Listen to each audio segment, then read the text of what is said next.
আসসালামু আলাইকুম ওয়া রাহমাতুল্লাহি ওয়া বারাকাতুহু। আলহামদুলিল্লাহি রাব্বিল আলামিন ওয়া সাল্লাল্লাহু আলাইহি ওয়া সাল্লাম আলা নবিয়িনা মুহাম্মদ ওয়া আলা আলিহি ওয়া সাহবিহি আজমাইন।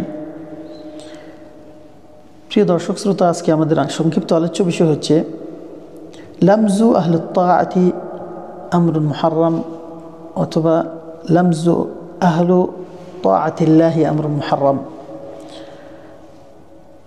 যারা আল্লাহ তাআলার নির্দেশ পালন করে, আল্লাহর প্রদত্ত নিয়ম নীতি মেনে চলে, তাদেরকে নিয়ে ঠাট্টা বিদ্রূপ করা হারাম। এটি একটি কবিরা গুনাহ, পাপ। সেটা থেকে নিজেকে বিরত রাখতে হবে। যারা নেককার, ফরেজগার, যারা দিনদারিত্ব, ফরেজগারিতা অবলম্বন করে চলে, তাদেরকে নিয়ে ঠাট্টা বিদ্রূপ করা যাবে না। হাসাহাসি করো, রহস্য করা যাবে না।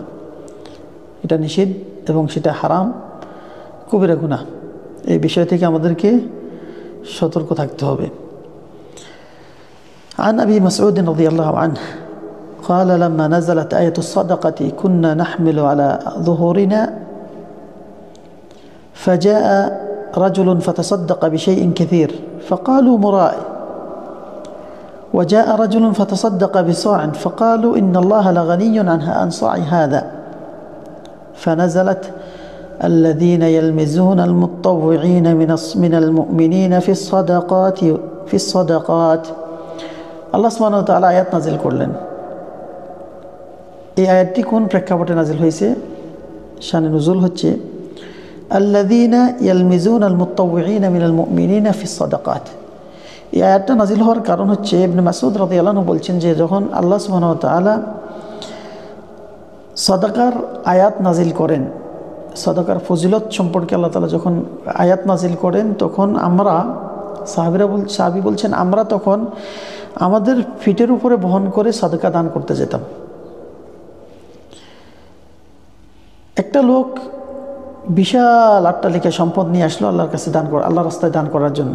কিন্তু কিছু লোক আমাদের সমাজে দেখবেন, এদেরকে পাওয়া যায়, ঠাট্টা করবে যে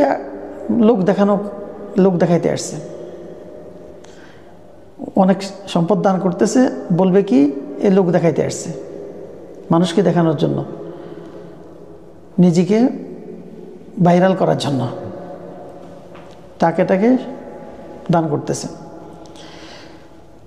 তো একজন লোক যখন অধিক সম্পদ নিয়ে এসে আল্লাহ রাস্তায় ব্যয় করলো, মানুষ বলতে লাগলো এই মানুষকে লোক দেখানো আমল করলো, এই লোক দেখানোর জন্য এগুলো করতেছে।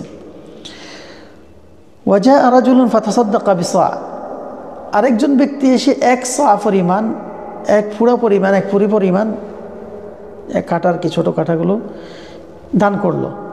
তখন লোকজন কি বলতে লাগলো? ইন্নাল্লাহা লাগানিয়্যুন আন সাই হাযা, আল্লাহ তাআলা এই লোকের এক সের দানের থেকে অনেক ধনী। তার মানে এর এই কম দান দিয়ে কী হবে?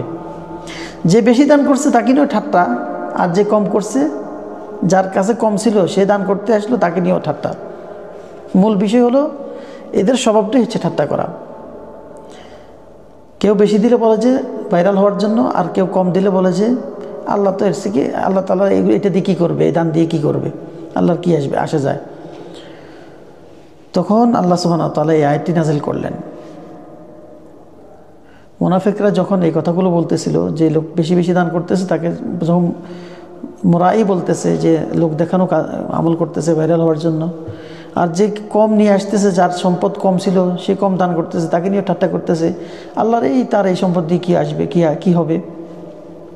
তখন আল্লাহ সুবহানাহু ওয়া তাআলা এই আয়াতটি নাজিল করলেন, আল্লাযীনা ইয়ালমিজুনাল মুত্তাওয়িঈনা মিনাল মুমিনিনা ফিস সাদাকাত। যারা আল্লাহ তাআলার বান্দা, যারা মুমিন, সদকার ক্ষেত্রে, যারা দান করার ক্ষেত্রে অগ্রগামী হয়ে আসে, তাদেরকে নিয়ে যারা ঠাট্টা করে, তাদেরকে নিয়ে যারা ঠাট্টা করে, হাসাহাসি করে, রহস্য করে, তাদেরকে আল্লাহ তাআলা এই আয়াত দ্বারা নিন্দা জানিয়েছেন। তাদেরকে আল্লাহ তাআলা নিন্দা জানিয়েছেন কঠোরভাবে, যে এই নিন্দা থেকে বোঝা যায় যে কোনো মুসলিম বা মুমিনকে তার আমলের জন্য তাকে নিয়ে ঠাট্টা করা যাবে না, যদি সেই আমলটি আল্লাহর আনুগত্যের মধ্যে হয়ে থাকে। সেটি যদি আল্লাহ তাআলা সন্তুষ্টির কর্মের মধ্যে হয়ে থাকে, সেটা নিয়ে কম হোক আর বেশি হোক, কম করুক আর বেশি করুক, তা নিয়ে ঠাট্টা করা যাবে না। মূল কথা হলো, কোনো মুমিনকে আমলের জন্য বা তার নেক আমল কর্মের কারণে তাকে নিয়ে ঠাট্টা বিদ্রূপ করা যাবে না, হাসাহাসি করা যাবে না, কারণ এটি নিষেধ এবং হারাম। আর যে ব্যক্তি এরকম করবে সে কবিরা গুনাহে লিপ্ত হবে। আল্লাহ তাআলা আমাদের মাফ করুক এবং আল্লাহর রাস্তায় বেশি বেশি দান খরচ করার তৌফিক এনায়েত করুন, এবং মুমিনদেরকে নিয়ে যেন আমরা হাসি রহস্য না করি, সেদিকে আল্লাহ তাআলা আমাদেরকে সতর্ক হওয়ার তৌফিক এনায়েত করুন। হাদা ওয়া সাল্লাল্লাহু সাল্লাম আলা নবিয়িনা মুহাম্মদ ওয়া আলা আলিহি ওয়া সাহবিহি আজমাইন। আসসালামু আলাইকুম ওয়া রাহমাতুল্লাহি ওয়া বারাকাতুহু।